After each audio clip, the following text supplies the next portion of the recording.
Good morning मित्र हो. आज आपण स्किल इंडिया ही उद्योजकतेमधील संकल्पना आहे. ही संकल्पना जाणून घेणार आहोत. स्किल इंडिया ही संकल्पना दिनांक 15 जुलै 2015 रोजी पंतप्रधान माननीय नरेंद्र मोदी यांनी प्रस्तुत उपक्रम देशासमोर मांडलेला आहे. या उपक्रमात देशातील 40 कोटी लोकांना विविध कौशल्याचे प्रशिक्षण देण्याचे महत्त्वाकांक्षी लक्ष ठेवण्यात आले आहे. हे लक्ष इसवी सन 2022पर्यंत गाठायचे आहे. म्हणजे केवळ 7 वर्षात 40 कोटी लोकांना विविध कौशल्याचे प्रशिक्षण द्यायचे आहे. म्हणजे दर साल किमान 5 कोटी लोकांना कौशल्याने प्रशिक्षित करायचे आहे. त्यासाठी प्रधानमंत्री कौशल्य विकास योजना PMKVY national skill development mission NSDM skill loan scheme SLS अशा विविध योजना आणि कार्यक्रमाची आखणी करण्यात आलेली आहे. स्किल इंडिया या उपक्रमाची सुरुवात 15 जुलै 2015 रोजी त्या मंत्रालयाचे नाव आहे skill development and entrepreneurship ministry आणि संबंधित प्रमुख जबाबदार व्यक्ती आहे श्री धर्मेंद्र प्रधान. त्याची वेबसाईट आहे www.skilldevelopment.government.in.html/http/. अशा पद्धतीनं स्किल इंडिया या नावाने ओळखल्या जाणाऱ्या आणि लोकप्रिय झालेल्या या उपक्रमाची पार्श्वभूमी थोडक्यात आपल्याला पुढील प्रमाणे सांगता येईल. कल्याणकारी लोकशाही राज्यकारभार पद्धतीत सरकारची एक महत्त्वपूर्ण जबाबदारी लोकांना रोजगार पुरवणे ही असते. त्यासाठी भारत स्वतंत्र झाल्यापासून सत्तेवर असलेल्या प्रत्येक पक्ष, प्रत्येक सरकार हे काम त्यांच्या पद्धतीने करण्याचा, देशातील बेरोजगाराचा व मोठा व गंभीर प्रश्न सोडवण्याचा प्रयत्न करीतच आहेत. मात्र तरीही या प्रश्नाचे गांभीर्य काही कमी झालेले नाही. उलट देशातील बेरोजगारी वाढत चाललेली आहे. स्वातंत्र्योत्तर देशातून शेकडो विद्यापीठ, हजारो महाविद्यालये, शैक्षणिक संस्था, शैक्षणिक सेवा सुविधा सुरू झाल्या. त्यात व्यावसायिक शिक्षण देणाऱ्या संस्था, अभियांत्रिकी संस्था, वैद्यकीय संस्था, तांत्रिक इत्यादी मोठ्या संख्येने सुरू झाल्या आहेत. त्यातून दर साल लाखो करोडो तरुणी उच्च शिक्षण घेऊन बाहेर पडू लागले. परंतु सर्वांनाच रोजगाराच्या संधी, नोकऱ्या, सेवा संधी उपलब्ध झाल्या असे नाही. त्यामुळे बेरोजगारांची जी संख्या आहे ती दिवसेंदिवस वाढत चाललेली आहे. आज जगातील कार्यक्षम वयोगटात असलेल्या सर्वाधिक लोकसंख्या भारतात आहे.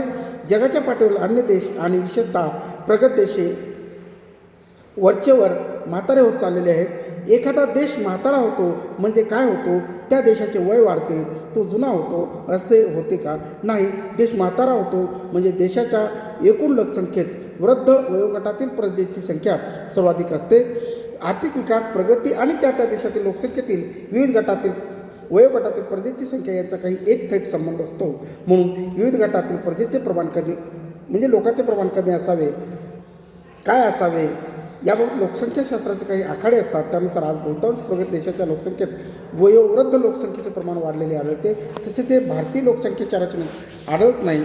भारतातील लोकसंख्येत तरुणाचे प्रमाण अन्य देशाच्या तुलनेत जास्त आहे. म्हणजे भारत हा आताही तरुण देश आहे. प्रगतीसाठी, जगाचे नेतृत्व करण्यासाठी, महासत्ता म्हणून विकसित होण्यासाठी ही स्थिती निश्चितच हितकारक मानली जाते.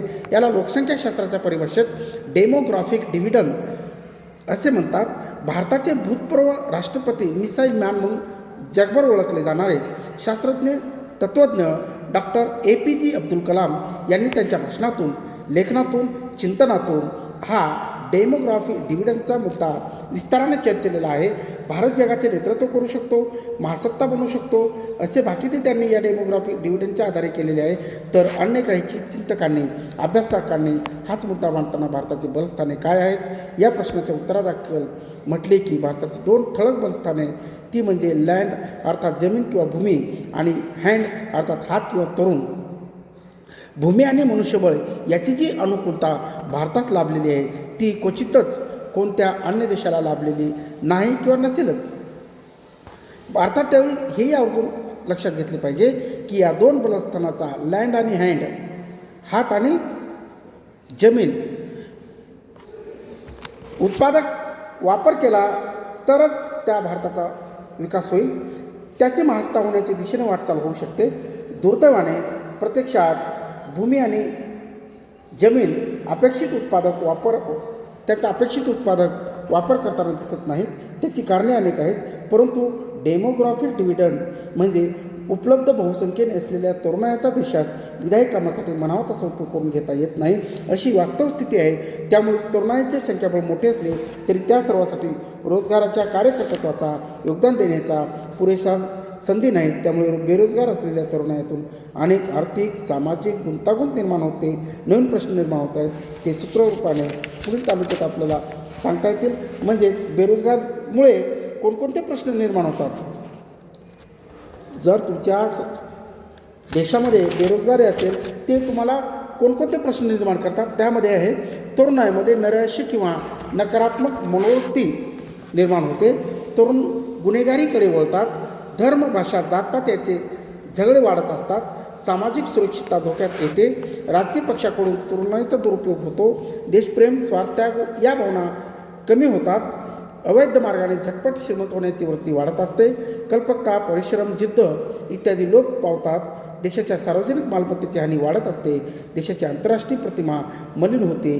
परदेशी गुंतवणूक करता येत नाही. अशा पद्धतीने बेरोजगारीमुळे किंवा बेरोजगारीचे किती भयानक प्रश्न आहेत आणि त्यातून किती अन्य प्रश्न समस्या गुंतागुंत निर्माण होतात हे आपल्या लक्षात येईल. देशापुढील हा महत्त्वाचा प्रश्न सोडवायचा असेल तर तरुणाईला नानाविध कौशल्याचे प्रशिक्षण देण्याची अत्यंत गरज आहे. म्हणजे तो त्या कौशल्याचा वापर स्वयंरोजगारासाठी, विविध कौशल्य आधारित कामे, सेवा सुरू करून स्वतःच्या पायावर उभा राहण्यासाठी नक्की करू शकेल. एकदा का तो आपल्या पायावर उभा राहिला तर त्याच्यातील आत्मविश्वास, उपक्रमशीलता, कार्यशक्ती, हुरूप हे सगळे वाढतील आणि बेरोजगारीमुळे निर्माण होणारी जी गुंतागुंत वरील चौकटीत सूत्ररूपात मांडली तिचेही निराकरण होईल. देशाच्या प्रगतीस हातभार लागेल. त्याचप्रमाणे तरुणाईमधील सेन्स ऑफ रिस्पॉन्सिबिलिटी अर्थात जबाबदारीची जाणीव वाढेल. अशी जाणीव असलेली तरुणाई मग जाळपोळ, जाती दंगे, रेल्वे, बसेस व सार्वजनिक मालमत्तेचा विध्वंस, गुन्हेगारी, नशेखोरी, दांडगाई इत्यादीपासून दूर राहते. विघातक कामात ती आपली ऊर्जा, बुद्धी, शक्ती खर्च करत नाही. स्वतःच्या पायावर उभे राहायचे म्हणजे सगळ्या नोकऱ्या पकडायच्या किंवा सरकारी नोकऱ्यात शिरायचे असेही नाही. खरं तरी तेवढ्या नोकऱ्याही उपलब्ध नाहीत. त्या उपलब्ध करण्याची कोणत्याच सरकारची क्षमतासुद्धा नाही. अशावेळी स्वयंरोजगार, स्वतःचे छोटे मोठे उद्योगधंदे, व्यवसाय कामे सुरू करणे जरुरीचे ठरते. त्यासाठी ठळकपणे दोन गोष्टीची गरज आहे. पहिली गोष्ट म्हणजे त्या ठिकाणी किंवा त्या परिसरामध्ये व्यवसाय कामधंदा देणे, व्यवसायासाठी आवश्यक ते कौशल्य व त्यातील पारंगतता. आणि दुसरी म्हणजे किमान भांडवल हे नेमके ओळखून पंतप्रधानांनी स्किल इंडिया हा उपक्रम घोषित केला. त्यापूर्वी आपल्या देशात असा उपक्रम नव्हता का, असे प्रयत्न झालेच नाहीत का? तर त्याचे उत्तर आहे की बेरोजगारीचे प्रश्न, कौशल्याचे महत्त्व, भांडवलाची गरज इत्यादी सगळे यापूर्वीच्या सरकारांनाही उत्तमपणे माहीत होते.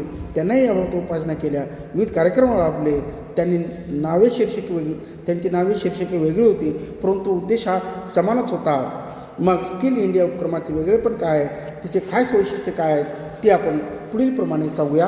त्यामध्ये आहे स्किल इंडियाचं पहिलं महत्त्वाचं वैशिष्ट्य आहे महत्त्वाकांक्षी उपक्रम, मोठे लक्ष्य टार्गेट.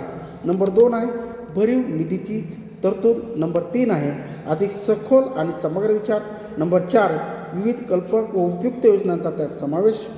नंबर 5 विकासाच्या गरजा, देशाचे प्राधान्यक्रम आणि आवश्यक कौशल्याची सांगड घालण्याचा प्रयत्न. नंबर 6 अनेक प्रगत देशाच्या जाणकारांचे मार्गदर्शन, शैक्षणिक संस्थांची मोठी भागीदारी, वेळोवेळी आढावा बैठका आणि मूल्यमापन, नवनव्या कौशल्ये, तंत्रज्ञानाच्या मार्गदर्शनाची सुविधा, तरुणाईची मानसिकता सकारात्मक करण्यावर भर, कौशल्य प्रशिक्षणाची उभारणी, स्वयंसेवी संस्थांची सहभाग. स्किल इंडिया ही जी उद्दिष्टे वैशिष्ट्ये कशी गणली जाणार, त्यासाठी शासन पुढील 4-5 यंत्रणामार्फत उपक्रम राबवतात. त्यामध्ये NSDM national skill development mission, त्यानंतर आहे national policy for skill development and entrepreneurship. Number 3 आहे प्रधानमंत्री कौशल्य विकास योजना. नंबर 4 स्किल लोन स्कीम कर्जाच्या योजना, RIS सरळ इंडिया स्किल्स, ग्रामीण भारत कौशल्य विकास. स्किल इंडियाचे एक अत्यंत सुरेल अर्थपूर्ण गीत ही त्यांच्या प्रचार प्रसारासाठी तयार केलेले आहे. है तय्यार हम असे या हिंदी गीताचे शब्द आहेत. तर स्किल इंडियाचा आशय मोठ्या प्रभावीपणे समजून सांगणारी एक फिल्म लघुपटही शासनाने जारी केलेलं आहे. त्यातले चलो काम करे कुछ शिके और काम करे हे गाणं आहे. ते प्रख्यात पार्श्वगायक सुखविंदर सिंग यांनी गायलेले आहे.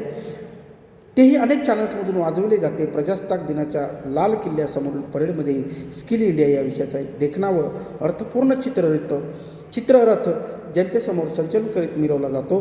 थोडक्यात प्रचार प्रसार प्रगततंत्र माध्यमे कलावंत यांचा उपयोग स्किल इंडियासाठी केला जातो. स्किल इंडिया उपक्रमात देशभरात जवळपास 200 कौशल्य विकास प्रशिक्षण केंद्राचा समावेश करण्यात आलेला आहे. सुमारे 33 विविध क्षेत्रांच्या कौशल्य विकास मंडळाच्या काउन्सिल्स समावेश करण्यात आलेला आहे. अनेक उत्साही कल्पक स्वयंसेवी NGO यांनाही सहभागी केलं. अशा पद्धतीनं स्किल इंडिया ही जी संकल्पना आहे थोडक्यात आपण पाहिलेली आहे. बाकी स्किल इंडियाच्या बाबतीत आपल्याला जे काही बोलता येईल ते पुढील भागात आपण घेऊया. तोपर्यंत आपण इथेच थांबूया. धन्यवाद.